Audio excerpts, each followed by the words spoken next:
Pada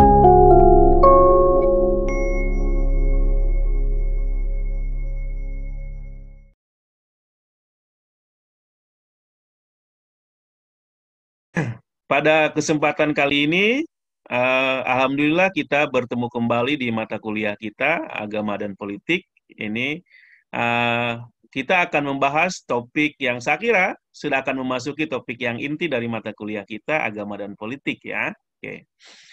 Oke, sesi ini akan dimulai oleh kuliah saya sekitar 20-an menit ya. Nanti disusul oleh tanya jawab dan presentasi kawan-kawan Anda. Nah, topik yang akan kita bahas pada kesempatan kali ini adalah mengenai bagaimana sebenarnya relasi atau hubungan antara agama dan politik. Nah, bagaimana sih seharusnya agama membuat relasi dengan politik atau sebaliknya politik dengan agama ya. Nah, pada kesempatan kali ini kita akan spesifik membahas semacam pattern atau pola atau juga model hubungan antara negara dan agama ya. Karena salah satu kita bicara tentang politik adalah kita bicara tentang negara ya. Nah, maka pada salah satu poin utama kita di forum kali ini kita akan membahas bagaimana pola-pola atau model-model hubungan antara negara dan agama ya. Saya harap Anda semua sudah membaca topik ini di reader yang saya berikan kepada Anda ya, supaya uraian saya juga bisa Anda pahami dengan baik, nyambung dengan Anda dan juga nanti nyambung dengan uraian kawan-kawan Anda di sesi presentasi. Ya, saya akan berbagi slide presentation supaya Anda bisa mengikuti uraian saya ini dengan baik ya.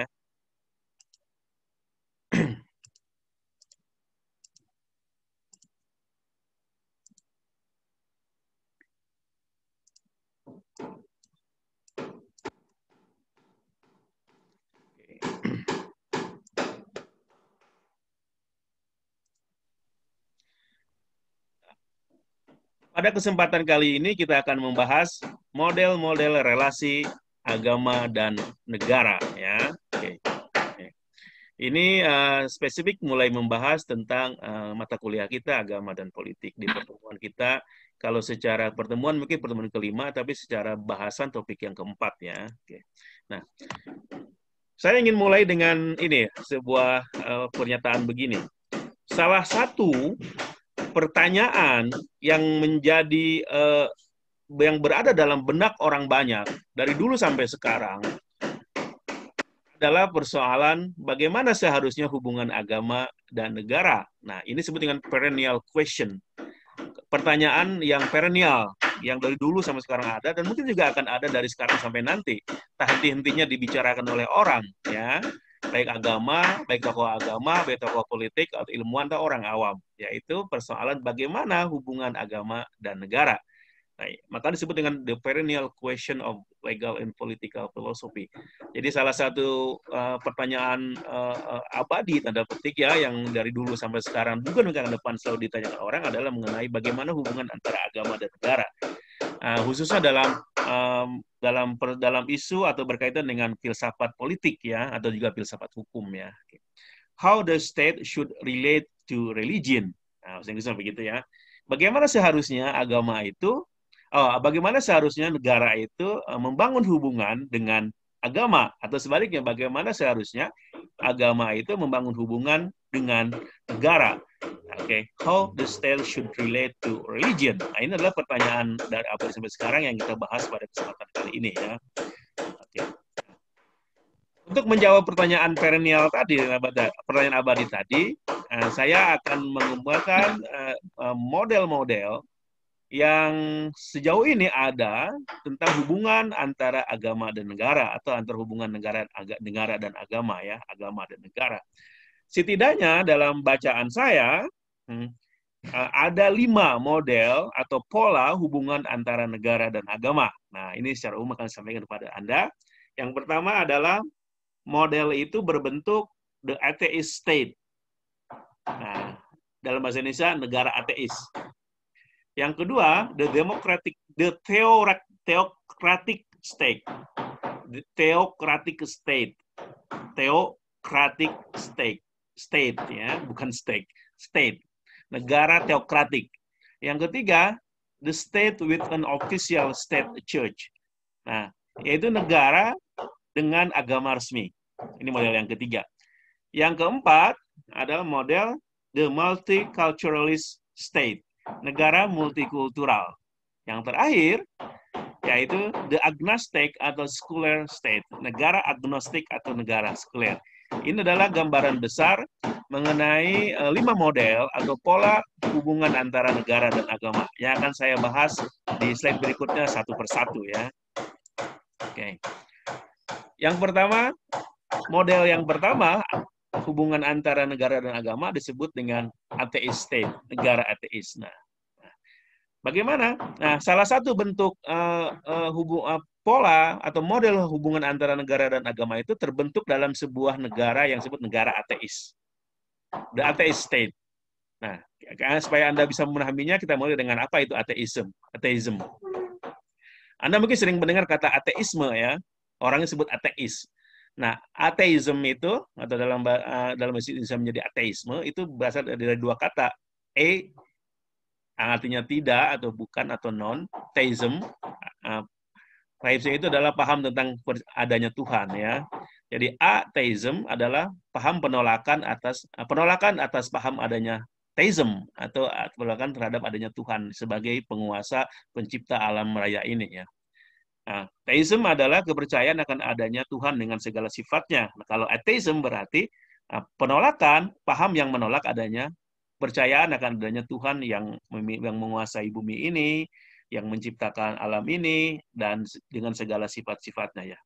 Nah, dalam bentuk negara ateis sebagai model pertama dari relasi antar agama dan politik itu, agama dan negara itu adalah didasari oleh filsafatnya Karl Marx ya, ateisme dari Karl Marx, bahwa dasar doktrin negara itu didasarkan kepada ateisme Karl Marx. Nah, oke. Nah, jadi pandangan ateisme Karl Marx itu ya itu menjadi dasar beberapa negara yang ateis. Ya. Hingga di mana negara mempromosikan ketidakpercayaan terhadap Tuhan dan bahkan dalam banyak hal ya negara ini mendestroy agama di masyarakatnya. Bagaimana negara membangun upaya-upaya supaya paham keagamaan itu tidak tumbuh di masyarakatnya. Itu negara ateis. Contohnya apa? Nah, contohnya negara Uni Soviet. Ya, negara Uni Soviet adalah gabungan negara-negara di Rusia dan beberapa negara sekitarnya tergabung dalam Uni Soviet dengan ideologi negaranya adalah kapitalis sosialis, dan ini adalah salah satu contoh agama negara berbentuk ateis. Ya. Contohnya adalah negara Albania di Eropa Timur ya. Nah, dalam negara seperti ini hubungan antara agama dan negara dalam negara ini, agama dipandang sebagai tanda petik ya berbahaya bagi masyarakat sehingga harus dihentikan ya. Jadi negara pemerintahnya menyelenggarakan negara tanpa ada hubungan apapun dengan agama ya. Agama sama sekali disingkirkan, bahkan sama sekali tidak boleh hidup dalam masyarakat. Walaupun pada faktanya dalam negara ateis pun agama diam-diam masih tetap hidup ya. Nah, buktinya apa? Setelah Uni Soviet bubar itu tahun 89 ya kalau tidak salah, dan menjadi pecahan-pecahan yang terbesar sekarang adalah Rusia ya. Itu tetap agama bisa hidup, terutama agama agama Kristen di sana ya masih hidupnya, agama Ortodok Rusia. Agama masih termasuk juga penganut Muslim di beberapa negara yang seperti Kazakhstan, Tajikistan itu agama Islam masih hidup sebagai bagian dari Uni Soviet. Sekarang menjadi negara tersendiri. Oke, yang kedua, model hubungan antara negara dan agama itu terwujud dalam apa yang disebut dengan negara teokratik. Negara teokratik. Nah, ini negara teokratik ini hubungan berbeda kebalikannya sama sekali dari yang negara ateis tadi. Oke. Dalam negara teokratik ini justru sebaliknya, agama memiliki peranan sangat besar baik secara publik dan private di masyarakat. Pemerintahnya juga sangat terpengaruh oleh paham agama tertentu. Nah, kita mulai dengan istilahnya dulu supaya Anda paham. Teokratik itu dari kata teokrasi. Teokrasi, teo itu Tuhan, krasi adalah pemerintahan. Jadi secara harfiah, teokrasi itu adalah pemerintahan oleh Tuhan, government by God. Nah, pemerintahan oleh Tuhan. Maksudnya apa? Bahwa negara ini diyakini berjalan bekerja sesuai dengan oleh perintah Tuhan ya. Oke, bahwa agama ini dasarkan oleh bahkan pahami sebagai Tuhan sendiri yang menjalankan agama ya, seperti itu. Jadi ada agama tertentu yang menjadi fondasi dan juga pemikiran dan ideologi negara ini. Nah, walaupun perkataannya kan teokratik, government by God, benar oleh Tuhan, tapi faktanya tidak mungkin kan Tuhan langsung turun ke negara itu, memimpin negaranya. Pada faktanya keyakinan bahwa negara itu berdasarkan Tuhan itu atau oleh Tuhan itu, faktanya diwakili oleh yang disebut dengan representative of God, para wakil-wakil Tuhan, ya gitu. Yang manusia juga sebenarnya. Nah, dalam konteks ini siapa wakil Tuhannya? Yaitu tokoh agama. Nah, tokoh agama inilah yang dianggap sebagai wakil Tuhan dalam sebuah negara teokratik. Nah, karena bersifat politiknya sangat kuat, maka tokoh agama ini kebanyakan dan hampir semuanya mereka adalah bersifat politik atau punya pikiran orientasi politik yang sangat besar, bahkan beberapa mempunyai ambisi politik. Jadi tokoh agama ini yang menjalankan negara dan mereka menganggap diri mereka sebagai wakil Tuhan, ya. Nah, ini. Dengan demikian dalam negara teokratik, agama ini sangat kental, ya, mempengaruhi kehidupan pemerintahannya, negara, undang-undangnya, aturan sampai masyarakatnya. Karena dengan demikian agama bersifat politik, political region. Agama ini agama yang bersifat politik, ya, sangat kental. Agama adalah politik, bukan agama ya. Nah, pada masyarakat, pada sebuah negara yang teokratik ini, rakyat percaya bahwa Tuhan memerintah negara mereka, ya, yang melalui wakil-wakilnya itu. Tentu saja ini keyakinan ini dihembuskan atau didoktrin oleh pemerintah melalui sistemasi pendidikan supaya rakyat yakin bahwa negara ini diperintah oleh Tuhan, ya. Tuhanlah yang menjalankan negara ini, gitu kan ya. Penguasa mengklaim atau pemerintah mengklaim bahwa mereka memerintah negara dengan perintah Tuhan. Nah, para wakil-wakil Tuhan itu dari katakanlah mungkin bisa raja, bisa diktator dan sebagainya, mereka mengklaim diri mereka mendapat amandat dari Tuhan untuk memerintah negara itu. Sehingga rakyat yakin bahwa pemerintah ini, raja ini tidak akan salah karena mereka dipahami wakil dari Tuhan. Contohnya apa? Nah, contoh yang nyata adalah Iran. Nah, Iran ini adalah salah satu contoh negara teokratik. Akan dipimpin oleh Ayatullah yang aneh sekarang oleh Khamenei ya. Nah, lalu Khamenei ini dianggap sebagai wakil Tuhan yang memerintah negara ya. Juga ada wakil-wakil lainnya dan rakyat diyakini atau mungkin dihembuskan untuk yakin bahwa Mullah ini, Ayatullah ini merupakan wakil Tuhan di muka bumi ini. Pada saat yang sama juga di Saudi Arabia sama Raja Salman sekarang misalnya dianggap sebagai wakil Tuhan. Dia mendapat mandat dari Tuhan untuk menjalankan negara Saudi ya. Nah, contohnya. Nah, negara teokratis ini, nah ada aspek negatifnya saya kira banyak ya. Selanjutnya adalah negara teokratis ideal untuk orang-orang neo-teroris. Artinya orang-orang yang pelaku teroris yang mendasarkan dirinya tindakan teroris mereka pada agama. Nah, kira banyak kan? Nah, hari ini minggu yang lalu kita berdebat tentang apakah teroris itu punya agama atau tidak. Nah, menurut saya di negara yang teokratik ini sering dijadikan bahwa tindakan kekerasan termasuk terorisme didasarkan kepada landasan keyakinan terhadap Tuhan. Sehingga mereka disebut teroris. Artinya teroris yang mendasarkan diri pada keyakinan terhadap Tuhan atau ajaran Tuhan tertentu. Ya. Ketiga, nah, model ketiga dalam memahami relasi antara agama dan negara adalah dalam bentuk model negara dengan agama resmi. Nah, ada model di mana sebuah negara memiliki agama resmi, ya, yang disebut dengan official religion dalam bahasa Inggrisnya. Official religion adalah agama resmi. Nah, pada negara official pada sebuah negara dengan official religion ini, negara memilih satu agama atau mungkin satu aliran agama dan memberinya privilege sebagai sebuah agama resmi. Misalnya di beberapa negara Eropa, terutama negara-negara Eropa Skandinavia ya, itu banyak menjadikan Kristen terutama sebagai adalah agama resmi. Atau aliran tertentu dari Kristen yaitu agama Protestan ya, Protestan atau Lutheran kalau di negara-negara Skandinavia. Nah, aliran Protestan Lutheran inilah yang menjadi aliran resmi atau agama resmi di negara-negara itu. Pada saat yang sama contohnya adalah Saudi Arabia juga sama. Saudi Arabia kan negaranya Muslim, Islam, agamanya Islam, tapi Saudi Arabia menjadikan salah satu aliran Islam yaitu Wahabiyah atau Salafiyah sebagai aliran resmi negara di sana ya. Oke, sehingga aliran Salafiyah ini menjadi sebagai aliran resmi dan mendapatkan privilege atau kelebihan daripada aliran lain. Dampaknya adalah aliran lain tidak mendapat dukungan dari pemerintah atau setidaknya bahkan tidak mendapatkan support dari pemerintah walaupun dibiarkan hidupnya. Nah, dalam sebuah negara dengan agama resmi ini, aliran lain atau agama lain boleh hidup, ya. Tetapi tanda petik dianaktirikan, ya, karena tidak bisa berkembang dengan baik seperti agama resminya. Contohnya di Arab Saudi itu aliran lain, Ahlussunnah wal Jamaah selain Wahabiyah, Salafiyah, Syafi'iyah dan sebagainya itu tidak bisa tumbuh dengan baik karena tidak mendapatkan dukungan resmi dari pemerintah, baik secara finansial dan juga dukungan politik ya. Dengan dalam model negara dengan negara agama resmi ini, dampaknya adalah menciptakan ketidaksetaraan atau inequality. Karena apa? Negara tanda petik memberikan hak utama, hak khusus kepada aliran tertentu atau agama tertentu bagi penganut agama tertentu.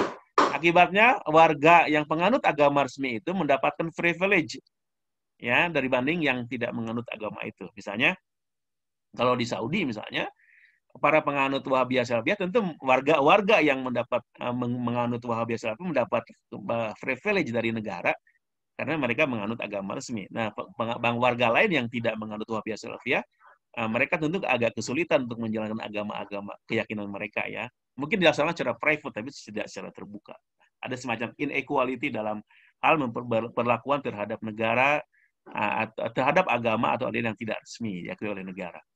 Contohnya ini di Norway ya, contohnya di Norway. Norway itu Norwegia bahasa kitanya. Nah, di Norwegia itu Norwegian Church atau gereja Norwegia yang Lutheran kalau tidak salah itu will continue to have a special basis in the constitution and the state will be built upon our Christian and humanistic heritage. Nah, ini di negara-negara Norway, di negara Skandinavia seperti Norway itu gereja Norwegia yang beraliran Lutheran kalau tidak salah itu menjadi dasar konstitusi negara Norwegia dan negara akan selalu didasarkan kepada warisan Kristen dan humanistik mereka. Nah, contohnya. Pada saat sama juga misalnya contoh lain adalah Malaysia. Malaysia itu mengakui agama resminya adalah Islam dalam konstitusi mereka, ya. Itu disebutkan begitu bahwa Malaysia mengakui Islam sebagai agama resmi. Nah, oke. Tapi negara ini mengizinkan agama lain hidup, tapi sebetulnya mendapatkan posisi anak tiri. Ya, model keempat.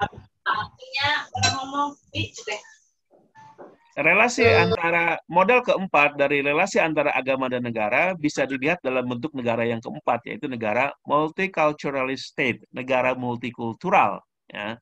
Nah, bagaimana bentuk negara multikultural ini? Nah, dalam bentuk negara multikultural, negara mendukung dan memperlakukan semua agama secara sama. Jadi dalam negara multikultural tidak ada agama resmi yang diakui oleh negara. Tidak juga negara ini ateis, tidak juga. Nah, negara mendukung dan memperlakukan semua agama secara sama. Agama boleh hidup, silakan ya. Agama memperlakukan semua agama sama, tidak ada agama resmi yang mendapat privilege. Warga semua dianggap sebagai sama. Nah, dalam negara multikultural ini, negara memberi komunitas etnik dan agama hak khusus untuk mengatur urusan mereka tanpa campur tangan negara. Nah, karena pandangannya multikultural itu adalah pandangan bahwa budaya-budaya yang beragam itu boleh hidup silakan, akibatnya negara tidak boleh campur tangan dalam urusan komunitas, agama, atau etnik yang menjalankan tradisi atau agamanya masing-masing. Orang Islam, misalnya kalau komunitas Muslim silakan menjalankan tradisi dan keyakinan Muslim dengan sebagian mestinya, yang Kristen juga sama, yang Hindu juga sama. Negara tidak boleh ikut campur dalam urusan komunitas agama ini. Ya. Bahkan di negara multikultural ini ada upaya mendorong pengadilan khusus bagi komunitas agama tertentu. Misalnya untuk orang Yahudi, ada pengadilan khusus orang Yahudi. Ada juga untuk orang Muslim, ada Islamic Court untuk orang Muslim sebagainya. Nah, ini adalah namanya negara multikultural. Dalam negara multikultural ini tidak ada diskriminasi atas non-believers. Nah, yang tadi kan disebutkan bukan cuma mengizinkan dan memperlakukan semua agama sama, tapi juga mereka menghargai dan memberi peluang dan memberi sama kepada orang yang tidak percaya terhadap Tuhan, non-believers. Di situ ada agnostik, ada ateis, dan juga orang humanis. Orang-orang ateis di sana dilindungi, punya hak yang sama sebagai warga negara. Dan pada saat sama juga negara multikulturalis ini menghargai kelompok-kelompok minoritas, sekte tertentu atau ajaran tertentu dari aliran-aliran besar. Misalnya, kalau dalam Islam kan ada aliran, ada Syiahnya, ada Ahmadiyah dan sebagainya, ada Sunni. Nah, kelompok-kelompok kecil ini dalam negara multikultural mendapatkan hak yang sama sebagai warga negara, tidak ada perlakuan berbeda. Dalam Kristen juga sama kan, ada Protestan, ada Katolik, ada Lutheran, ada Jehovah dan sebagainya. Nah, aliran ini mendapat hak yang sama dalam sebagai warga negara dari negara dan sama di depan hukumnya, tidak diperlakukan tidak adil oleh negara.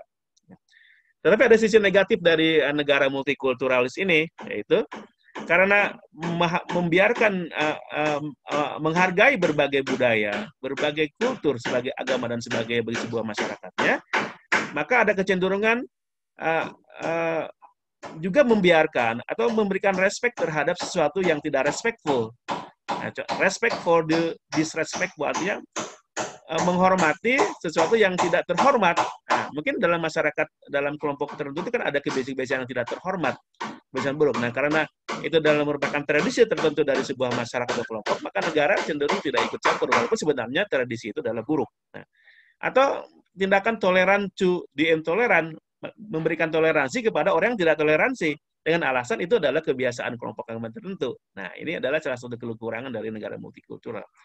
Bahkan di dalam termasuk juga membiarkan atau tidak mau ikut campur dalam praktek-praktek keagamaan atau komunitas tertentu yang cenderung berbahaya atau melanggar hukum ya. Contohnya ini menjadi perdebatan female genital mutilation. Artinya mutilasi genital perempuan atau dalam bahasa kita khitan perempuan. Nah, ya, dalam komunitas tertentu ini dibolehkan karena ada, tetapi negara membiarkan sebenarnya, padahal itu sebenarnya banyak melanggar hak-hak perempuannya. Nanti kita bisa ngobrol tentang ini lebih lanjut. Kelima yang terakhir, kalau kita ingin memahami relasi antara agama dan negara, kita bisa lihat pada model kelima negara, yaitu model kelima negara yang disebut dengan the secular state atau negara sekuler, atau disebut lagi dengan the agnostic state, negara agnostik ya. Maksudnya apa? Kalau kata sekuler kan sudah kita jelaskan di minggu yang lalu kan, apa mana sekuler ya. Sekarang pada zaman juga negara sekuler itu disebut negara agnostik. Apa itu agnostik artinya? Agnostik itu adalah orang yang tidak mengambil posisi dalam hal apakah Tuhan itu ada atau tidak. Nah, kan kita tadi bertanya tentang Tuhan, banyak pertanyaan perennial yang ada dari dulu sampai sekarang adalah bagaimana apakah Tuhan itu ada atau tidak. Nah, orang-orang agnostik itu tidak mau mengambil posisi, misalnya mengatakan Tuhan itu ada, atau sebaliknya Tuhan itu tidak ada. Nah, mereka simpan dalam dirinya mereka sendiri, atau agnostik.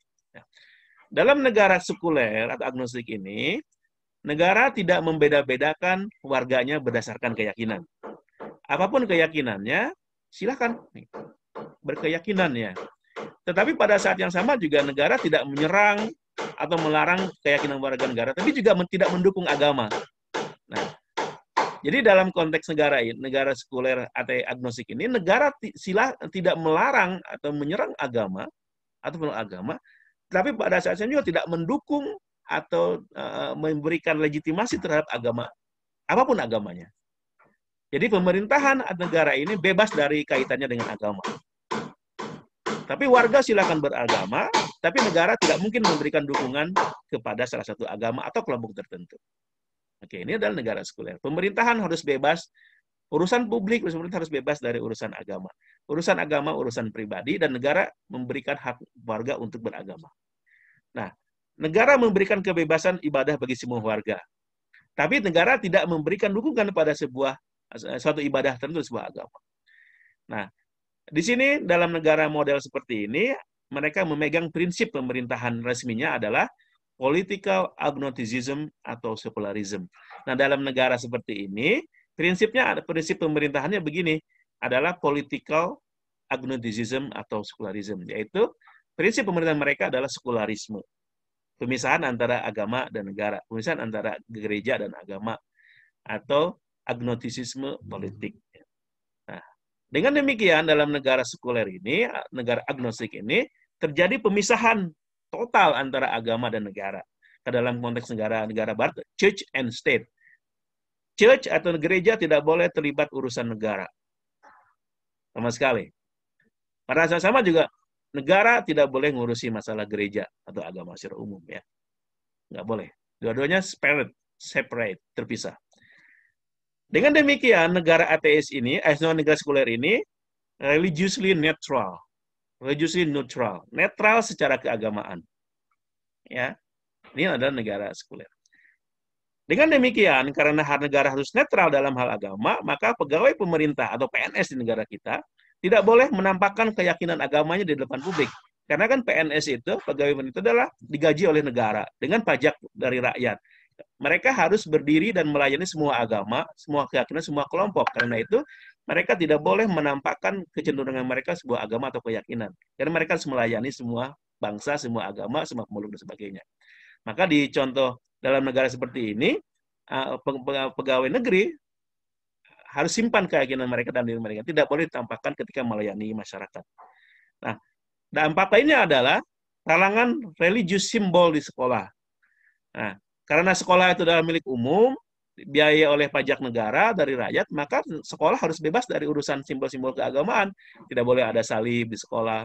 Tidak boleh ada, kalau negara muslim misalnya, kalau muslim tidak boleh ada gambar tulisan pada Allah. Tidak boleh juga memakai kalung salib juga yang gitu nggak boleh juga. Tidak boleh dimulai dengan doa. Nah, karena adalah sekolah adalah merupakan milik publik, dibiayai oleh negara dengan pajak rakyat. Negara harus netral dalam hal agama karena sekolah milik semua penganut agama. Contoh yang paling jelas mengenai negara sekuler ini adalah Prancis. Ya, mereka punya istilah tertentu dengan sekularisme yang mereka jalankan. Laïcité, nah, itu kan. Nah, itu adalah istilah Prancis untuk menunjukkan bagaimana negara Prancis dan negara yang menjalankan adalah total sekularisme di negara mereka. Ya, itu Prancis. Amerika juga sama dalam konstitusinya menyatakan sebagai negara yang sekuler, pemisahan yang jelas antara negara dan agama. Agama tidak boleh ikut urusan negara, negara juga tidak urusan agama. Agama urusan tidak masuk urusan publik, agama bersifat private. Nah, oke, seperti itu. Nah, uraian saya tadi berdasarkan kepada 3 tulisan ya. Anda bisa baca karya-karya ini semua dalam bahasa Inggris, Anda bisa mungkin membacanya ya. Oke. Itu gambaran global dari saya tentang bagaimana relasi dan agama dan negara dengan memperkenalkan 5 model negara, relasi agama, 5 model relasi antara agama dan negara. Mudah-mudahan Anda bisa menangkapnya ya. Kalau Anda ada pertanyaan, silakan sampaikan. Baik juga nanti kalau ketika ini sudah di-upload ke video YouTube kita, Anda bisa menontonnya kembali dan memberikan komentar dan pertanyaan di sana. Terima kasih. Silakan kalau ada pertanyaan ya.